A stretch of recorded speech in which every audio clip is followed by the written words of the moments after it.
u budžetu našli nekih skoro 10 milijardi dinara, jednim delom iz subvencija prema železnici, drugim delom iz 50-ak stavke koje se zovu usluge po ugovoru, koje su potpuno nejasne bile i u ovom budžetu i u prethodnom i u svim pre toga, i taj novac preporučujemo našim amandmanom da se prebaci na Fond za subvencije poljoprivredi.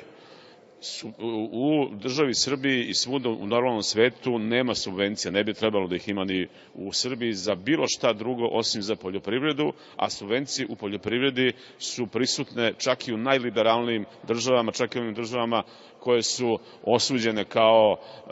neoliberalne, kao najkapitalističkije. Svuda postoje te subvencije zato što naprosto sama poljoprivreda ne može da se po plasmanu kapitala i po efikasnosti profitnoj da se meri sa bilo kojom drugom granom privrede, a naravno da mora da postoji i poljoprivreda, odnosno proizvodnja hrane jeste najveća šansa Srbije u nekom narednom periodu. Eto,